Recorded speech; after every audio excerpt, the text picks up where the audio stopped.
ओम नमः शिवाय। आज हम इस वीडियो में सोमवार व्रत कथा का श्रवण करेंगे। वीडियो की शुरुआत करने से पहले अगर चैनल को आपने सब्सक्राइब नहीं किया है तो चैनल को सब्सक्राइब करना ना भूलें। किसी नगर में एक धनी व्यापारी रहता था।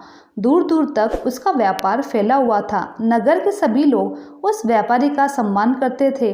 इतना सब कुछ संपन्न होने के बाद भी वह व्यापारी बहुत दुखी था, क्योंकि उसका कोई पुत्र नहीं था, जिस कारण अपने मृत्यु के पश्चात व्यापार के उत्तराधिकारी की चिंता उसे हमेशा सताती रहती। पुत्र प्राप्ति की इच्छा से व्यापारी प्रत्येक सोमवार भगवान शिव की पूजा व्रत किया करता था और शाम के समय शिव मंदिर में जाकर शिव जी के सामने घी का दीपक जलाया करता था। उसकी भक्ति को देखकर माता पार्वती प्रसन्न हो गई और भगवान शिव से उस व्यापारी की मनोकामना पूर्ण करने का निवेदन करने लगी। भगवान शिव बोले, इस संसार में सबको उसके कर्म के अनुसार फल की प्राप्ति होती है। जो प्राणी जैसा कर्म करते हैं उन्हें वैसा ही फल प्राप्त होता है। शिवजी द्वारा समझाने के बावजूद माता पार्वती नहीं मानी। उस व्यापारी की मनोकामना पूर्ति हेतु शिवजी से बार बार अनुरोध करती रही। अंत माता पार्वती के आग्रह का देखकर भगवान भोलेनाथ को उस व्यापारी को पुत्र प्राप्ति का वरदान देना पड़ा। वरदान देने के पश्चात भोलेनाथ माँ पार्वती से बोले, आपके आग्रह पर मैंने पुत्र प्राप्ति का वरदान तो दे दिया, परंतु इसका यह पुत्र 16 वर्ष से अधिक तक समय तक जीवित नहीं रहेगा। उसी रात भगवान शिव ने उस व्यापारी के स्वप्न में आए और उसे पुत्र की प्राप्ति का वरदान दिया और उसके पुत्र के 16 वर्ष तक जीवित रहने का भी बात बता दी। भगवान के वरदान से व्यापारी को खुशी तो हुई, लेकिन पुत्र की अल्पायु की चिंता उसे खुशी को नष्ट कर दी। व्यापारी पहले की तरह सोमवार के दिन भगवान शिव का विधिवत व्रत करता रहा। कुछ महीने के बाद उसके घर में एक अति सुंदर बालक ने जन्म लिया और घर में खुशियां ही खुशियां भर गई। बहुत धूमधाम से पुत्र जन्म का समारोह मनाया गया, परंतु व्यापारी को पुत्र जन्म की अधिक खुशी नहीं हुई, क्योंकि उसे पुत्र की अल्पायु के रहस्य का पता था। जब पुत्र 12 वर्ष का हुआ तो व्यापारी ने उसे उसके मामा के साथ पढ़ने के लिए वाराणसी भेज दिया। लड़का अपने मामा के साथ शिक्षा प्राप्त हेतु चल दिया।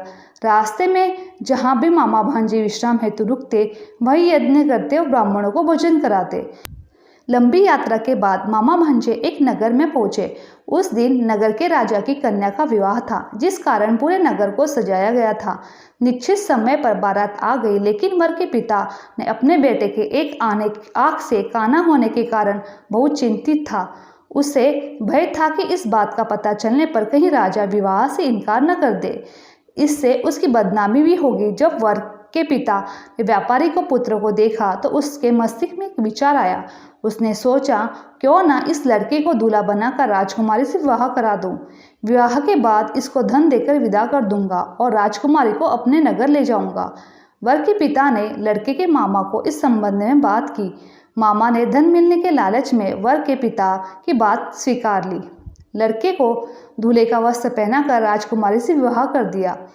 राजा ने बहुत सारा धन देकर राजकुमारी को विदा किया। शादी के बाद लड़का जब राजकुमारी के साथ लौट रहा था तो वह सच नहीं छिपा सका।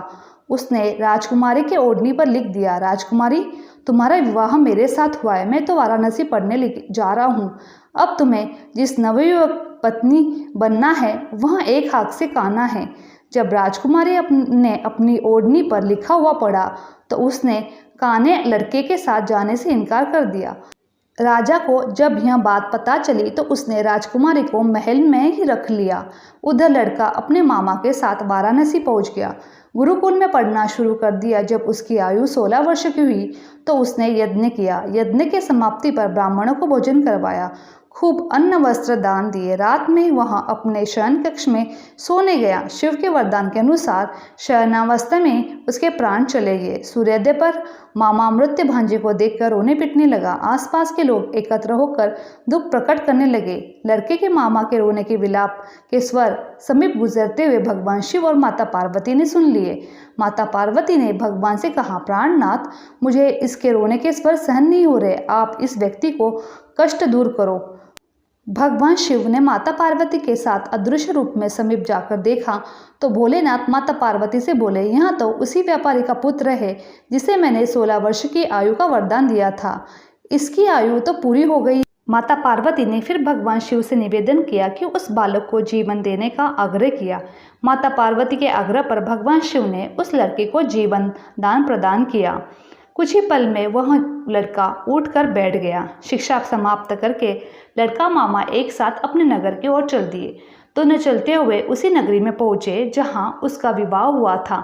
उस नगर में यज्ञ का आयोजन किया था। समीप गुजरते हुए नगर के राजा ने यज्ञ का आयोजन देखा तो उसने तुरंत लड़के और उसके मामा को पहचान लिया।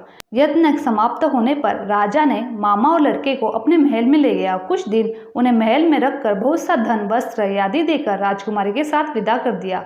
इधर भूखे प्यासे रहकर व्यापारी और उसकी पत्नी बेटे की प्रतीक्षा कर रहे थे।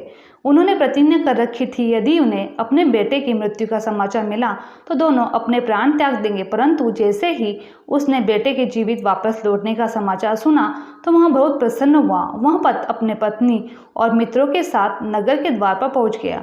अपने बेटे के विवाह का समाचार सुनकर पुत्र वधू राजकुमारी को देखकर उसकी खुशी का ठिकाना नहीं रहा। उसी रात भगवान शिव ने व्यापारी के सपने में आकर कहा, हे श्रेष्ठी, मैंने तो तेरे सोमवार के व्रत के कारण व्रत कथा सुनने से प्रसन्न होकर तेरे पुत्र को लंबी आयु प्रदान की है। पुत्र की लंबी आयु जानकर व्यापारी बहुत प्रसन्न हुआ। शिव भक्त होने तथा सोमवार का व्रत करने से व्यापारी की सभी मनोकामनाएं पूर्ण हुई। इसी प्रकार जो भक्त सोमवार का विधिवत व्रत करते हैं, व्रत कथा सुनते हैं, उनकी सभी इच्छाएं पूरी होती है। बोलो ओम नमः शिवाय। भगवान शिव की जय। माता पार्वती की जय। मेरी वीडियो आप लोगों को अच्छी लगी तो चैनल को लाइक, शेयर और सब्सक्राइब करना ना भूलें। आप सभी का धन्यवाद।